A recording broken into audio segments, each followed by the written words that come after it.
నామతిற்கு మహిమ ఉండవதாக. దేవుని పరిశుద్ధ నామానికి మహిమ కలుగును గాక. ఎల్లవరం కరంகளை ఉయర్తి ఒరుముறை అందరూ చేతులు పైకెత్తుతూ దేవుని స్తుతిద్దాం. హల్లెలూయా హల్లెలూయా హల్లెలూయా. தேவனுடைய பிள்ளைகளாகிய உங்களுடைய மத்தியிலே தேவன் இன்று வரும்படி கிருபை செய்திருக்கிறார். దేవుని పిల్లలుగా ఉన్నటువంటి మీ దగ్గరికి మేము ఇక్కడ రావడానికి దేవుడు మాకు కృప అనుగ్రహించాడు. ஏற்கனவே 3 ஆலயங்கள் இதே மலைவாழ் பிரதேசத்திலே பிரதிஷ்டை பண்ணுவதற்காக நான் வந்திருக்கிறேன். మామూలుగా నేను 3 మందిరాలు కట్టడానికి వచ్చాను ఈ యొక్క కొండ ప్రదేశాలలో. ఇది నా యొక్క జీవితంలో 4వ మందిరంగా ఇది మాకు కనబడుతూ ఉంది. சோரா இன மக்கள் மத்தியிலே நடக்கும் கன்வென்ஷன் அதிலே 2 முறை பங்கு பெறவும் நான் இங்கு வந்திருக்கிறேன். మరి సోరా మీటింగులప్పుడు కూడా నేను 2 సార్లు వచ్చి ఆ యొక్క కార్యక్రమంలో ఆ యొక్క మీటింగ్స్ లో పాల్గొనడానికి దేవుడు కృప చూపించాడు. அப்போது இங்கே பல பணித்தளங்களில் இருந்து அவர்கள் மூலமாக கட்டப்பட்ட ஆலயங்களை நாங்கள் நேரில் பார்வையிட்டோம். అప్పుడు ఆ మీటింగ్ లో మరి జాతాపులో జరుగుతున్నటువంటి పరిచర్యలు, అలాగే అక్కడ ఉన్న మిషనరీలు వారు చేస్తున్న సేవ అంతా కూడా ఆ యొక్క సమయంలో మాకు చూపించి మాతో మాట్లాడడం జరిగింది. அப்பொழுது சின்ன சின்ன கிராமங்களில் ஆலயம் இல்லாத இடங்களில் அவர்கள் ஆலயத்தை கட்டி கொடுத்திருப்பதை நாங்கள் பார்த்தோம். అయితే ఆ చెప్పినటువంటి ఆ సమయంలో చిన్న చిన్న గ్రామాలలో మందిరాలు, ఆలయాలు లేని దగ్గర మరి ఆలయాలు కట్టడానికి కోసము మాట్లాడుతున్నటువంటి సన్నివేశాన్ని మేము అక్కడ చర్చించుకుంటూ ఉండగా ஒரு 10 குடிசை வீடுகள் இருக்கிற இடத்திலேயும் ஒரு ஆலயத்தை కట్టి இருப்பதை நாங்கள் பார்த்தோம். అయితే మాట్లాడుకుంటూ ఉండగా ఒక 10 చిన్న చిన్న గృహాల మధ్యలో ఒక మందిర ఆలయాన్ని కట్టడం మేము చూసామన్నమాట. நான் கடந்த 10 வருடங்களாக மிஷனரி ஸ்தாபனங்கள் மூலமாக கட்டப்படும் ஆலயங்களை இந்தியாவின் பல இடங்களில் பார்த்திருக்கிறேன். అయితే నేను గత 10 సంవత్సరాలుగా మరి భారతదేశంలో కడుతూ ఉన్నటువంటి మిషనరీలు ఎక్కడెక్కడైతే ఆలయాలు కడుతూ ఉన్నారో ఒక ట్రస్ట్ ద్వారాగా, వ్యవస్థాపకుల ద్వారాగా ఎక్కడెక్కడైతే మందిర ఆలయాలు కడుతూ ఉన్నారో ఆ ఆలయాలన్నిటినీ కూడా భారతదేశం మొత్తం మీద ఉన్న ప్రతి ఒక్క ఆలయాన్ని నేను చూడడం జరిగింది. సిక్కిం மாநிலத்திலே அந்த மலைகளிலே ஆலயம், அந்த மலை சரிவிலே ஆலயம் కట్టి கொடுக்கப்பட்டிருக்கிறது. అయితే అందులో ఒకటి సిక్కిం రాష్ట్రంలో కూడా కొండ ఛాయలలో మరి ఆ మారుమూల ప్రాంతంలో ఒక ఆలయాన్ని కట్టడం జరిగింది. மலை சரிவில் அந்த மணலை வெட்டி அகற்றிவிட்டு அந்த இடத்திலே ஆலயம் கட்டப்பட்டிருக்கிறது. అయితే ఆ కొండలు ఎలా ఉన్నాయంటే మందిని కట్టినది ఒక కొండ ఉంటుంది. ఆ కొండని సగముగా చేసి ఆ సగము మొత్తం మన్నంతా తీసేసి ఆ సగము ఉన్న ఖాళీ ప్రదేశంలో ఆలయాన్ని నిర్మించారు. அங்கே ரோடு கிடையாது, பாதை கிடையாது. అక్కడ ఒక రోడ్డు లేదు, నడవడానికి మార్గం లేదు. మరంகளை పిడిచుకొండు మలయం ఏర வேண்டும். అయితే చెట్లు అన్నీ ఉంటాయి కదా, వాటిని పట్టుకొని మీదకి ఎక్కాలన్నమాట. தேவன் விதமான மிஷனரி ஸ்தாபனங்கள் மூலமாக இவ்விதமான கிராமங்களில் தேவை உள்ளவர்களுக்கு ஆலயத்தை கட்டி கொடுத்து வருகிறார்கள். అయితే మరి అనేక మంది మిషనరీ ఎక్కడెక్కడైతే సువార్త ప్రకటిస్తున్నారో వాళ్ళకి వ్యవస్థాపకులు అని వాళ్ళు ఏం చేస్తున్నారంటే అక్కడక్కడ అటువంటి ప్రదేశాల్లో ఆలయాలు కట్టించి ఇస్తూ ఉన్నారు. మలై కుండ్రుகளில் ఆలయం కట్టి కడుకోబడిஇருக்கிறது. అయితే కొండ గుహలలో కూడా ఆలయాలు కడుతూ ఉన్నారు. మలై పள்ளத்தாக்குகளில், అయితే కొండ లోయలలో కూడా ఆలయాలు కడుతూ ఉన్నారు. వయల్ வெளிகளில், అయితే అలాగే పొలాలలో కూడా విధமான தேவையுள்ள மக்களுக்கு ఆలయంகள் మిషనరీ స్థాపనகள் మూలமாக కట్టి கொடுக்க. అయితే ఎక్కడెక్కడ ఆలయాలు కట్టబడడం అవసరమై ఉన్నదో ప్రతి ఒక్క దగ్గర కూడా ఈ యొక్క మిషనరీస్ వాళ్ళ ప్రకారముగా అక్కడ ఆలయాలు కట్టబడుతూ ఉన్నాయి. நான் எப்பொழுதும் வருடம் విధமான ఆలయ ప్రతిష్టకి நான் சென்று வந்திருக்கிறேன். అయితే నేను ప్రతి సంవత్సరం ఇటువంటి ఆలయ ప్రతిష్టలకు నేను ప్రతి సంవత్సరం ఎక్కడో ఒక దగ్గర ఏదో ఒక రాష్ట్రానికి నేను వెళుతూ వస్తూ ఉంటాను. அப்போது எனக்கும் ஒரு வாஞ்சை, ஆசை தேவையுள்ள மக்களுக்கு நாமும் ஒரு ஆலயம் கட்டி கொடுக்க வேண்டும். అయితే ఏ రాష్ట్రానికి అయితే నేను వెళ్ళి వచ్చానో, వెళ్ళి వచ్చిన తర్వాత నాలో కూడా ఒక ఆశ అనేది రగిలింది. నేను కూడా ఎక్కడైతే ఆలయాలు కట్టాలో నేను కూడా వాళ్ళకి సపోర్ట్ గా నిలబడి నా ద్వారా నేను ఒక సంఘాన్ని ఆలయాన్ని కడతాను అని ఒక తీర్మానం చేసుకున్నారు ఆయన. கடந்த வருடத்தில் விஸ்வவாணி தலைவராக இருக்கிற அண்ணன் செல்வராஜ் அவர்களை சந்தித்து ஒரு ஆலயம் கட்டுவதற்கு என்னால் முடிந்த பண உதவி செய்கிறேன். అయితే గడిచిన కాలంలో నాకున్న ఆశను బట్టి మరి ఈ యొక్క విశ్వవాణి నెట్వర్క్ చైర్మన్ గా ఉన్నటువంటి పెద్దలు అన్నగారు మరి సెలవరాజు అన్నగారిని ఆయన కలిసినప్పుడు ఆయనతో మాట్లాడారు. అన్న, నేను కూడా ఒక ఆలయాన్ని కట్టాలనుకుంటూ ఉన్నాను. నా దగ్గర ఉన్న ఆ అమౌంట్, కొంత అమౌంట్ మీకు నేను ఇస్తాను. నా ద్వారా ఒక ఆలయం కట్టబడాలన్నా అని చెప్పి సార్ గారు అన్న దగ్గర మాట్లాడారు. கடந்த வருடத்தில் நான் அதை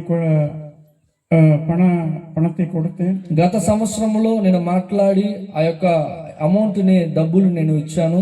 4 మాదத்திற்குள் அவர்கள் கட்டி, అయితే 4 నెలల లోపలే వాళ్ళు కట్టించేశారు. அதுவும் தேவையான ஒரு இந்த மலை பகுதியிலே இந்த மக்களுக்கு கட்டி கொடுத்திருப்பது எனக்கு மிகுந்த మహిళ. అయితే నాకు ఎంతో చాలా సంతోషకరమైన విషయం ఏంటంటే ఇటువంటి కొండ ప్రదేశాల మధ్యలో ఒక ఆలయాన్ని నిర్మించడం అనేది నాకు చాలా ఇష్టము. నా ద్వారా దేవుడు నేను అనుకున్న రీతిగా ఈ కొండ ప్రజల మధ్యలో నా ద్వారా ఒక ఆలయాన్ని దేవుడు నిర్మించాడు. దానికి నేను ఎంతో సంతోషపడుతున్నాను. గట్టి కొట్టండి. எங்களுக்கு நீங்கள் கொடுத்த சிறப்பான வரவேற்புக்கு மிகுந்த மகிழ்ச்சி. మీకు కూడా మమ్మల్ని మేము వచ్చిన తర్వాత మాకు మంచి ఆహ్వానాన్ని ఇచ్చారు, మమ్మల్ని గౌరవించారు, ప్రేమతో ఆహ్వానించారు. మీకు కూడా చాలా వందనాలు. మనిదనాலும் அல்ல, మనిదన్ మూలమాయం அல்ல. మనుషుల వలన కాదు, మనుషుల వలన ఏదీ కాదు. దేవన్ உங்களை நினைத்திருக்கிறார். దేవుడు మిమ్మల్ని ఏర్పరచుకున్నాడు, మిమ్మల్ని తెలుసుకున్నాడు. దేవన్ இந்த ఆలయத்தை உங்களுக்கு என்று தந்திருக்கிறார். అయితే ఆలయాన్ని కట్టింది నేను కాదు గాని నా ద్వారా దేవుడే నడిపించాడు, దేవుడే కట్టించాడు. కాబట్టి మనుషుల వలన ఏది జరగదు, దేవుడే సమస్తాన్ని జరిగించేవాడు. ఆలయத்தில் அவரை துதிக்க, அவரை புகழ்ந்து பாட, அவரை நோக்கி விண்ணப்பிக்க நமக்கு இப்படி ஒரு ఆలయத்தை கொடுத்திருக்கிறார். ఈ ఆలయం మనకి ఎందుకు ఇచ్చారంటే దేవుణ్ణి స్తుతించడానికి, ప్రార్థించడానికి, నీ అవసరతలు ఏదైతే ఉన్నాయో వాటన్నిటినీ ఆ ఆలయంలోనికి వెళ్ళి దేవుని దగ్గర చెప్పుకోవడానికి మీకు ఇంత మంచి ఆలయాన్ని దేవుడు మీకోసం కట్టించాడు. நாங்கள் தேவன் எங்களுக்கு கொடுத்த ரட்சிப்பு, சமாதானம், சந்தோஷத்தை நாங்கள் பகிர்ந்து கொள்ளும்படி நாங்கள் వివిధமான కార్యங்களில் సువిశేష పనిகளில் ஈடுபட்டிருக்கிறோம். అయితే ఎందుకు ఆలయం కట్టించామంటే యేసుక్రీస్తు ప్రభువారు మాకిచ్చిన రక్షణ, ఆనంద, సంతోషం నిమిత్తము ఆ సంతోషాన్ని ఇతరులకు కూడా పంచాలి, అనేక మంది యేసు ప్రభుని తెలుసుకోవాలి, అందరూ యేసయ్యలోనికి రావాలని చెప్పి మేము ఈ విధంగా ఆ ప్రేమను తెలియపరుస్తూ ఉన్నాం. தேவன் பாவத்திலிருந்து விடுதலை தந்திருக்கிறார். దేవుడు పాపముల నుండి విడుదల అనుగ్రహించాడు, శాపத்திலிருந்து விடுதலை தருகிறார். శాపముల నుండి విడుదల అనుగ్రహించాడు, పిశాచిన్ పిడిயிலிருந்து விடுதலை தருகிறார். మరి పిశాచి యొక్క ఆ బంధకాల నుండి విడుదల అనుగ్రహించాడు. ఉన్నతத்தின் సకల ఆశీర్వాదத்தினாலும் ఎందుకు ఆ విడుదల ఇచ్చాడంటే ఉన్నతమైనటువంటి ప్రదేశంలో ఆ నిత్య రాజ్యంలో ఉన్న యేసయ్య దీవెనలు మీరు పొందుకోవాలని విడుదల ఇచ్చాడు. அந்த సంతోషத்தை நாங்கள் கொண்டாடும்படி வந்திருக்கிறோம். ఆ సంతోషము, దేవుడు మాకిచ్చిన సంతోషాన్ని మీతో పంచుకొని మీతో కలిసి మేము కూడా సంతోషించాలని ఆ యొక్క టూటుకురెన్ ఆ రాష్ట్రం నుండి మీ దగ్గరికి వచ్చాము. ఇక్కడికి ఇది మనిదనుடைய சித்தத்தின்படி ఆనదు అల్ల. అయితే మేము వచ్చామంటే ఇది మేము ఆలోచించుకున్న ఆలోచన బట్టి కాదు, కానీ இது தேவனுடைய வேலை, தேவனுடைய சித்தம். தேவன் உங்களுக்காக இதை ஆயத்தம் பண்ணி ఇది మేము వచ్చామంటే ఇది దేవుని పని, మేము వచ్చినది దేవుని చిత్తము, దేవుని కార్యము నెరవేర్చబడడం కోసం దేవుడు మమ్మల్ని మీ మధ్యలోనికి తీసుకుని వచ్చాడు. தேவனுடைய ஆலயத்தில் நாம் மகிழ, நாம் சந்தோஷமா இருக்க, அவருக்குள் களிகூற இந்த ஆலயத்தை நமக்கு தேவன் தந்திருக்கிறார். అయితే ఎందుకు ఈ ఆలయాన్ని మనకి ఇచ్చాడు అంటే ఆయనలో సంతోషించడానికి, ఆయనలో ఉత్సాహముతో జీవితంలో ఇంకా ముందుకు కొనసాగడానికి, నీ కష్ట బాధలు ఏదున్నా సరే ఆలయంలోనికి వెళ్ళి దేవుని దగ్గర చెప్పడానికి, ఆయన స్తుతించి మహిమపరచడానికి ఈ యొక్క మహిమోన్నతమైన ఆలయాన్ని దేవుడు మీ కొరకు ఈ గ్రామంలో కట్టించాడు.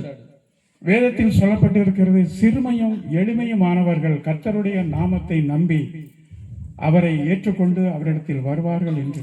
అయితే వాక్య భాగంలో ఒక మాట రాయబడి ఉంది ఏంటంటే, దీనులు దరిద్రులు వారందరూ కూడా దేవుని నామము పేరట ఆయన మందిర ఆవరణలోనికి వచ్చినప్పుడు వాళ్ళు సంతోషిస్తారు, ఆనందిస్తారు. దేవుడు వారి కన్నీటి బాష్పాలను దేవుడు తుడిచివేసి వారికి సంతోషాన్ని అనుగ్రహిస్తాడు. மேலான நாமம் வானோர் பூதலத்தோர் பூமியின் கீழானோர் யாவருடைய கால்களும் முழங்கும்படி இயேசு என்னும் நாமத்தை அவருக்கு தந்திருக்கிறார். అయితే ఆయన ఎవరు అంటే మనకి సంతోషాన్ని ఇచ్చేవాడు, బాధల నుండి నెమ్మది ఇచ్చేవాడు, మనకు కావాల్సిన ప్రతిదీ అనుగ్రహించేవాడు. ఆకాశం అందే గాని, భూమి అందే గాని, భూమి కిందే గాని ఎవరూ లేరు. ఒకే ఒక్క ఆయన ఉన్నాడు. ఆయనే నజరేయుడైన యేసుక్రీస్తు. సమస్తానికి మార్గం చూపించేవాడు, నీకు విడుదలిచ్చేవాడు, నిన్ను ఆశీర్వదించేవాడు. அவர் நாமத்தை நோக்கி நாம் கூப்பிடும்போது விடுதலை, சமாதானம், சந்தோஷம் సకలத்தையும் దేవన్ కట్టளையிட వల్లవరాయి இருக்கிறார். ఆ యేసు ప్రభు నామాన్ని ఉచ్చరించినప్పుడు, ఆ నామం పేరట ప్రార్థించినప్పుడు, ఆ నామం పేరట స్తుతించినప్పుడు దేవుడు నీకు ఉన్న ప్రతి బంధకాల నుండి, ప్రతి కష్టముల నుండి, ప్రతి బాధల నుండి, ప్రతి విధమైన వ్యాధుల నుండి యేసయ్య మీ అందరికీ విడుదల అనుగ్రహిస్తాడు. నాను ஒரு பெரிய பணக்கார குடும்பத்தில் பிறந்தவன் அல்ல. అయితే నేను కూడా ఒక ధనవంతుని కుటుంబంలో జన్మించిన వాడిని కాను.